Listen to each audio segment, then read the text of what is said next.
So NFL Network decided to list the top free agents left and where they think they will go. And for whatever reason, this has been a thing now for like 3 years, so I'm just kind of used to it every year. It's like death taxes and Stephon Gilmore being reports that the Bengals should sign him. Like, it's been 3 years now. He's not getting any younger, and at this point, I am convinced that we will sign anyone else on this earth over Stephon Gilmore. Okay, like, I am convinced about that. But, yeah, NFL Network thinks that Stephon Gilmore will be a Cincinnati Bengal this upcoming year. Let's talk about it. So, Stephon Gilmore, if you are new and you don't really remember him or know him, he was the first-round pick in 2012. A first-round pick in 2012. He is now 34, going to be 35 years old this upcoming year. I'll be honest with you. Cornerback is not something I think we need to pick up or think we need. Cornerback is a position where we have a lot of good options. They're just young. They need to develop more. They need more time to work together with communication. We lost a couple guys last year due to injury, and I don't think we really need to upgrade the position at all. What we need to upgrade is safety, not corner. So this would be counterintuitive to what we need to upgrade when it comes to upgrading safety. But the idea of getting a veteran corner in there, I don't think is the worst idea possible, because then you could kind of use Dax Hill as an outside corner and a safety again, and kind of use him as a 1-2 punch, which I don't think is a bad idea. So the concept of getting a veteran corner, maybe. Like, maybe it is a realistic possibility. I don't want someone who's 35 years old, plus let's get someone who's like 28, 29, okay? Maybe 30, still can play at a high level, but maybe they lost a step or two. And the whole job is to really just be the leader, get the secondary on a good note, and also give us some veteran leadership, right? That would be what I would want. But looking down this list of forever players here, he's been in the league for a very, very long time. And I will say, to his point, he does stay healthy. Other than 2021, 2022, 2023, 2024, he's playing almost every game.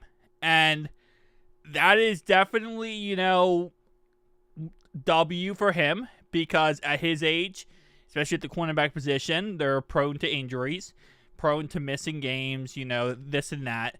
But he's still playing at a good level. 1 interception last year, 2 interceptions the year before that, 2, 1, and then he had 6 in 2019. So, again, it's, commendable that he is actually still playing at a very high level, especially for a guy who is up there in age. He also is very good in run defense, so kind of reminds us a little bit of Mike Hilton here. His grades last year, ironically enough, might be very similar to Mike Hilton, because he does have 77.6 in run defense, and then he has 60.4 in his coverage grade. So, yeah. 2023... Okay, I don't have PFF Plus anymore. So, yeah. It's not looking the greatest when it comes to that. If I click on this, what will it show me? Okay, it's not going to show me anything. What is Mike Hilton now? Now I kind of wonder where Mike Hilton's at. Because Mike Hilton should be very similar. He's really great in run defense, not great in coverage. So Mike should be very similar grade-wise. Actually, ironically enough, Mike is 91.7 in run defense. Mike Hilton's a freaking goon. Love Mike. But he has a 68.5 in coverage. So last year, according to PFF, Stephon Gilmore was way worse than Mike Hilton was in coverage. And he's not as good when it comes to run defense. So, listen, I will say this for a third straight year. No, we're not going to sign Stephon Gilmore. Yes, a veteran corner would be cool. I would be all for bringing in a veteran corner for, like I said, as an extra option for veteran leadership. but I don't think this is going to happen. Like when it comes to picking up somebody like Stephon Gilmore. I don't think they're going to do that. Maybe I'm crazy. Maybe I'm insane. Maybe they will. Who knows? But we're at a point now where I just don't think they're going to. Now, looking at the options available, this is a situation where I wouldn't be surprised if they targeted Asante Samuel Jr. I know he's only 25, 26 years old, but it actually would not shock me if they did target someone like him. Rasul Douglas, though, that's another guy I could see them going after. This is someone who is going to be 5 years younger than Stephon Gilmore, right? And those 5 years, huge difference in, type of play you're going to probably get from him. Kendall Fuller, that's another guy, more veteran guy as well. So again, like I said, I'm sure Stephon Gilmore, when it comes to veteran leadership, I'm sure he has great leadership. I'm sure he has a great football brain. He's been in the league for a very, very long time. Been in the league for almost 12, 13 years. So I'm sure he has very good veteran leadership. It's one of those things, though, at the end of the day, and this happened with Mike Hilton last year, he became a liability out there on defense. And that's the last thing you want from your cornerback position.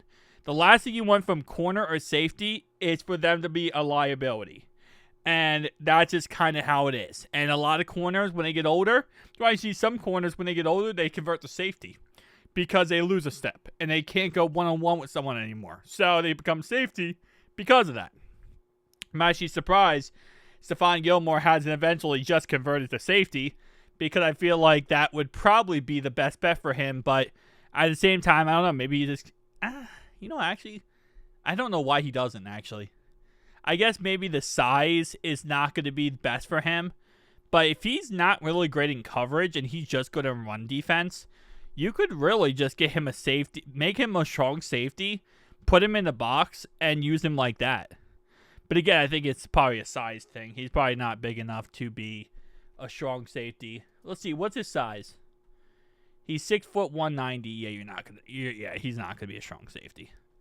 I mean, you could bulk him up a little bit, but he's also 35 years old, so it's gonna be harder to bulk up his mass here. And 6 foot tall, a little bit smaller for a strong safety. Not impossible, but at 6 foot, it's not small, but I feel like for sure. What is Jordan Battle? Let me say it like that.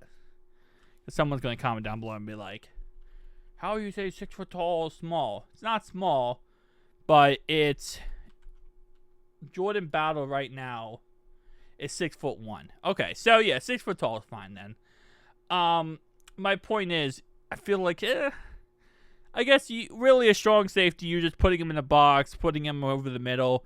The height doesn't really matter. I feel like at this point, I take that back. In most secondary positions, I mean, you see very successful players who are 5'10", 5'11" at the cornerback position, and they're so really good, even though they're 5'10", 5'11". So, tell me down below your thoughts, opinions. See you guys next one.